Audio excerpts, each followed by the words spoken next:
بسم اللہ الرحمن الرحیم۔ السلام علیکم ورحمۃ اللہ وبرکاتہ۔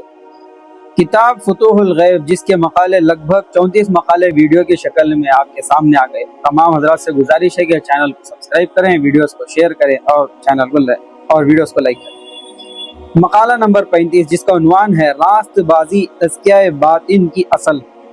حضرت قطب ربانی شیخ عبدالقادر جیلانی رحمۃ اللہ علیہ نے ارشاد فرمایا، درع یعنی پرہیزگاری اور راست بازی کا اختیار کرنا تیرے لیے لازم ہے، کیونکہ یہی مسلمان کے ظاہر و باطن کی صحبت و عافیت ہے اور یہی صراط مستقیم کی روش ہے۔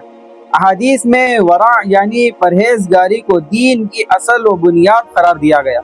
نیز حدیث میں وارد ہے کہ مسلمان کو صرف حرام چیزوں اور حرام افعال ہی سے پرہیز اور اجتناب نہیں کرنا چاہیے، بلکہ شرعی طور پر حرام و ناجائز اشیاء اور اعمال کے ذرائع اور اسباب سے بھی محترز رہنا چاہیے، کیونکہ گناہ کے ذرائع و اسباب سے قریب ہونا یا ان سے تعلق رکھنا یقیناً انسان کو اس گناہ میں مبتلا کر سکتا ہے۔ نیز کلام اللہ کی متعدد آیات میں یہ بھی بیان کیا گیا ہے کہ مسلمانوں حرام چیزوں اور حرام افعال سے پرہیز کرو اور ان کے ذرائع و اسباب سے مجتنب رہو۔ نیز اللہ تعالیٰ نے ارشاد فرمایا، اپنی عاقبت کے لیے نیکیوں کا ذخیرہ فراہم کرو اور بہترین ذخیرہ راست بازی ہے۔ ایک اور جگہ فرمایا، اللہ کے نزدیک تم میں سب سے زیادہ قابل عزت شخص وہ ہے جو سب سے زیادہ راست باز ہے۔ یہی وجہ ہے کہ حضرت صلی اللہ علیہ وسلم اور ان کے صحابہ ایسی چیزوں کو بھی استعمال میں نہیں لاتے تھے جو مشکوک و مشتبہ ہوں، اور حرام و ناجائز چیزوں کے اسباب سے بھی مکمل اجتناب اختیار کیے رہتے تھے۔ تمام صحابہ کرام رسول اللہ صلی اللہ علیہ وسلم کے اس ارشاد پر عمل پیرا تھے کہ اچھی طرح سمجھ لو کہ ہر بادشاہ کے لیے ایک چراگاہ خاص ہے، اور اللہ کی چراگاہ اس کے محارم یعنی حرام کی ہوئی چیزیں ہیں۔ پس جو شخص اس چراگاہ کے ارد گرد پھرے گا یعنی اس کی قربت اختیار کرے گا، اس کے لیے عین ممکن ہے کہ وہ اس میں مبتلا ہو جائے۔ پس دستور شریعت کی حفاظت اور تعمیل کا بہترین طریقہ یہی ہے کہ نیکی اور راست بازی کے طریقے اختیار کیے جائیں اور گناہ کے اسباب و ذرائع سے اجتناب کیا جائے۔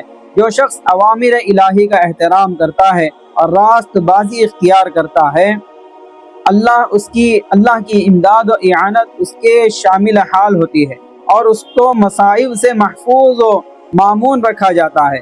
اور اس میں کوئی شک و شبہ نہیں کہ جو شخص نیکی اور راست بازی اختیار کرنے کے لیے خلوص کے ساتھ جد و جہد کرتا ہے، اللہ کی تائید و نصرت اس کے ساتھ ہوتی ہے اور وہ اس کی رہنمائی خود فرماتا ہے، جیسا کہ فرمایا، جو لوگ ہمیں پانے اور ہمارے کلام کو سمجھنے کے لیے جد و جہد کرتے ہیں، ہم خود صراط مستقیم کی طرف ان کی رہنمائی فرماتے ہیں اور شریعت کو ان کے لیے واضح اور آسان کر دیتے ہیں۔